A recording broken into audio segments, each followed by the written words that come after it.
चलते चलते हम पहुंच गए हैं आधे पहाड़ पर, यानी कि पहाड़ के मध्य ऊंचाई पर इस वक्त हम हैं। और जैसा कि मैंने आपको बताया था कि यह भगवान विष्णु का क्षेत्र कहा जाता है मंदार पर्वत को, और आश्चर्यों से बड़ा भरा हुआ है यह मंदार। मेरे पीछे जो आप कुंड देख रहे हैं यह शंख कुंड है। इसकी आकृति आपको शंख के आकार की दिखाई दे रही होगी। जैसा कि हम जानते हैं हमारे धर्म ग्रंथों में शंख भगवान विष्णु के हाथ में हम हमेशा देखते हैं। जब भी भगवान विष्णु की कोई छवि होती है उसमें शंख जरूर देखते हैं। यह शंख कुंड भगवान विष्णु के उसी शंख का प्रतीक चिन्ह है। और आश्चर्य की बात यह है कि जब इस कुंड के पानी को सुखाया जाता है, जब भी सुखाया जाता है, तो इसके नीचे काफ़ी बड़ा लगभग 7 फीट का शंख इसके नीचे नज़र आता है, जिस शंख को आप हिला भी सकते हैं। कई एक बार इस कुंड की सफाई की गई और जब 30 फीट के करीब गहराई पर वह शंख इस कुंड के अंदर है, इसीलिए इस मंदार को भगवान विष्णु का क्षेत्र कहा जाता है, क्योंकि भगवान विष्णु का जो शंख है वह भी इसी कुंड के नीचे है। और यह धर्मावलंबियों के लिए एक खास आकर्षण का विषय है। हम नरसिंह भगवान की गुफा की ओर जा रहे हैं और यहाँ पर नरसिंह भगवान की गुफा है, साथ ही पाताल गंगा है। और प्रकृति का एक आश्चर्यजनक चीज़ मैं आपको इस पहाड़ पर दिखाऊंगा। जब मैं पहाड़ पर काफ़ी ऊंचाई पर चढ़ चुका हूँ और ये चट्टान का पहाड़ है, और इस चट्टान के पहाड़ पर भी जो है कुआं आपको नज़र आएगा। और ये कुआं अपने आप में एक आश्चर्य पैदा करता है कि किस प्रकार से पहाड़ पर ये सदियों से ये कुआं है और काफ़ी मीठा पानी है इस कुएं का। लोग जब भी धर्मावलंबी और पर्यटक यहाँ पर आते हैं तो इस कुएं का पानी कहा जाता है कि काफ़ी शुद्ध है और काफ़ी मीठा पानी है यहाँ का। तो लोग इस पानी को पीते हैं और लोगों की प्यास सदियों से ये कुआं बुझाता रहा है। तो पहाड़ पर एक कुएं का होना भी खुद में आश्चर्य देता है। बाबा, ये कुआं का पानी कैसा है?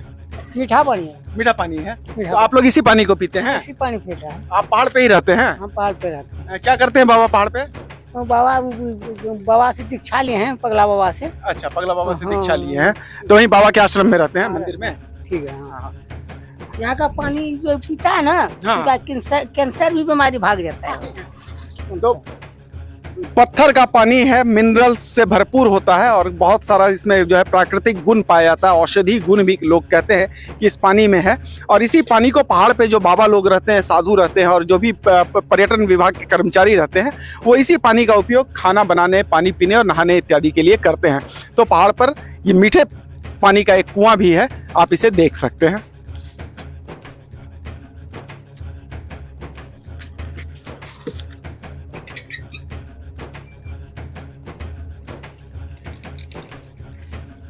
ये जो बाबा सीता कुंड जो सुखा दिया, तो इससे कुआं का पानी का लेवल भी भाग गया होगा? लेवल भाग गया। सीता कुंड सुनने से वो पानी का लेवल भाग गया ना? हाँ। तो कहे कि पहले तो बहुत ऊंचा तक पानी रहता था इसमें। अच्छा, अभी जो पानी आप लोग निकालते हैं तो फिर पानी उतना ही भर जाता है इसमें? उतना ही भर जाता है। मेरे पीछे आप मंदार पर्वत पर सीता कुंड को देख रहे हैं। मैं आधे पहाड़ पर चढ़ चुका हूं और ये पीछे सीता कुंड है। अभी फिलहाल प्रशासन ने इस कुंड को सफाई के लिए सुखा दिया है और इसकी मिट्टी वगैरह को यहाँ से हटाकर और फिर इसको जो है इसमें पानी भरा जाएगा। आपको अभी हमने जो कुआं दिखाया था उस कुएं का स्तर भी काफ़ी कम हो गया है, क्योंकि इस कुंड को सुखा दिया गया है। तो कुएं का जल स्तर भी कमा है। हालांकि कहा जाता है कि वो कुआं कभी सूखता नहीं था, लबालब भरा रहता था, लेकिन क्योंकि पास में सीता कुंड को सुखा दिया गया है तो कुएं का जलस्तर भी अब काफ़ी नीचे गया है। और आने वाली गर्मियों में आशंका है कि उस कुएं का पानी भी कहीं सूख न जाए। तो काफ़ी दिनों से प्रशासन ने इसे सुखाया है, हालांकि इसकी सफाई अभी तक नहीं की गई है। और देखने वाली बात होगी प्रशासन कब तक इसे करता है, क्योंकि ऐसे जल स्रोतों का पर्वत पर रहना काफ़ी ज़रूरी है। पहाड़ पर जो लोग रहते हैं, यहाँ पर जो पशु पक्षी हैं, उनके लिए जो जल है, ऐसे ही कुंड जल का स्रोत है जहाँ से उनके जल की आवश्यकता पूर्ति होती है। इसलिए ऐसे कुंडों का संरक्षण और संवर्धन बेहद ज़रूरी है। और सरकारी प्रयास अगर देर भी हो तो यहाँ के स्थानीय लोगों को ये चाहिए कि वो सरकारों पर दबाव बनाकर ऐसे कुंड को, ऐसे जल स्रोतों को संरक्षित करके रखें। तो चलते चलते अब हम नरसिंह भगवान की गुफा के पास आ चुके हैं। और नरसिंह भगवान की गुफा और ऊपर आकाश गंगा है। कहा जाता है कि आकाश गंगा का पानी कभी भी नहीं सूखता और ना ही उसे कोई सुखा पाया है। चाहे कितना भी पानी उससे खींच लिया जाए, उसकी गहराई इतनी है कि उसके अंत का पता नहीं चलता। और साथ ही यहाँ भगवान नरसिंह की गुफा भी है। तो आइए आपको दिखाते हैं, भगवान नरसिंह के दर्शन करवाते हैं।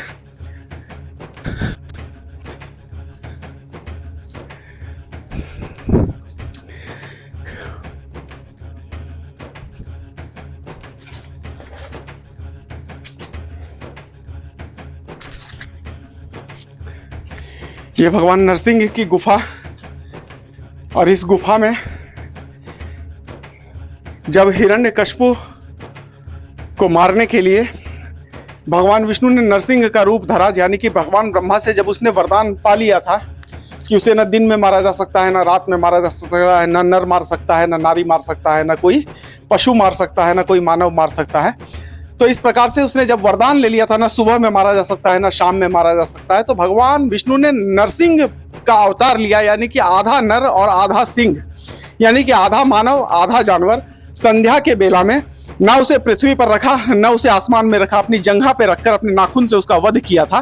तो ये भगवान नरसिंह का जो भगवान विष्णु का जो अवतार था, नरसिंह अवतार, उस नरसिंह अवतार की गुफा है, यानी कि भगवान विष्णु का ही रूप है। आइए गुफा में आपको नरसिंह भगवान के दर्शन कराते हैं।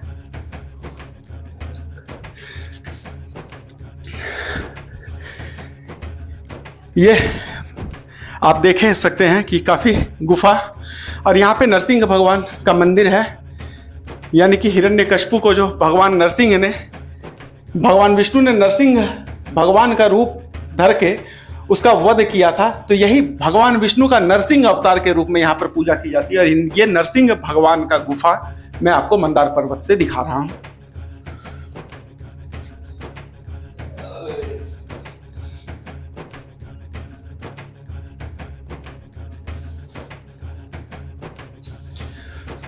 ऊंचाई बहुत ज़्यादा नहीं है, और पहाड़ पे आप देख सकते हैं आश्चर्य से भरा हुआ है मंदार का पूरा प्रक्षेत्र। एक से एक आश्चर्यजनक चीज़ आपको यहाँ पर नज़र आएगा। ये नरसिंह भगवान की गुफा से मैं आपको दिखा रहा था। अब आपको पास ही लेकर जाऊंगा और आपको दिखाऊंगा आकाश गंगा। कहा जाता है ये नरसिंह भगवान की जो खासियत है, वो खासियत इस मंदिर की ये है कि यहाँ पर जो गाय रहती है, सदियों से गाय पहाड़ पर रहती है, और उसी गाय के दूध से प्रसाद बनाकर भगवान नरसिंह को चढ़ाया जाता है। मैं आपको गौशाला भी दिखाऊंगा और दिखाऊंगा कि किस प्रकार से गौशाला में से गायें जो है वो सुबह नीचे उतर जाती हैं और शाम में ऊपर फिर स्वतः चढ़ के आ जाती हैं, और उन्हीं गाय के दूध से नरसिंह भगवान को भोग लगाया जाता है। और आकाश गंगा पास में ही आकाश गंगा है, मैं आपको दिखाऊंगा आकाश गंगा। कहा जाता है कि इस आकाश गंगा का पानी कभी भी नहीं सूखता, यानी कि इसकी गहराई का अंदाजा अब तक किसी को नहीं लग पाया है कि ये कितना गहरा है। और इसको जब भी सुखाने का प्रयास किया गया है तो कभी भी सफलता नहीं मिली है, किसी को भी इसका अंत पता नहीं चल पाया। आप देखेंगे कि गुफा है और उसके अंदर भी एक गुफा गई हुई है।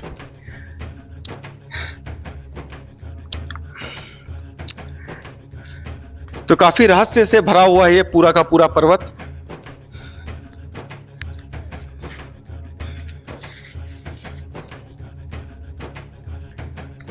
आप यही रहते हैं क्या? क्या इसका कितना गहराई है, कुछ पता है? कोई पता नहीं, कोई पता नहीं। सुखाने का कोशिश किया गया है? हाँ पहले किया गया है, तो उसके बाद गढ़ा है भी, उसमें अंदर चल जाएगा कोई, तो इसीलिए कोई नहीं कुछ करता है इसको। कोई नहीं कुछ करता है। इसको सुखाने का कोशिश किया गया है क्या? आप भी यहीं रहते हैं क्या? नहीं। अच्छा अच्छा, इसको सुखाने का कोशिश कभी नहीं किया गया है? नहीं। अच्छा। अपने ही सूख जाता है।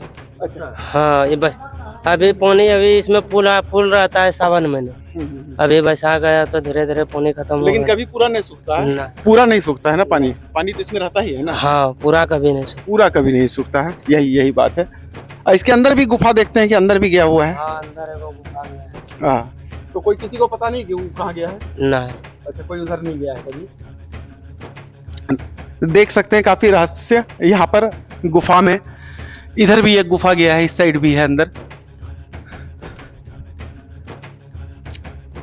एक तो चट्टान के ऊपर पानी का होना आश्चर्य देता है। गुफा तो एक सामान्य सी चीज़ है कि पर्वत पे गुफा होगा, लेकिन उस गुफा में पानी होना और पानी के जल के इतने सारे स्रोत का होना पहाड़ पर, और यहाँ के जीव जंतु, यहाँ का अपना एक पारिस्थितिकी तंत्र है। जो यहाँ पर रहने वाले जीव जंतु और मानव हैं, उन सबों की आवश्यकता को ये पहाड़ ही पूरा करता है, यानी कि अगर जल चाहिए, वनस्पति, जल, हर प्रकार से यह परिपूर्ण है यह पर्वत। और इसका अपना एक पारिस्थितिकी तंत्र भी है।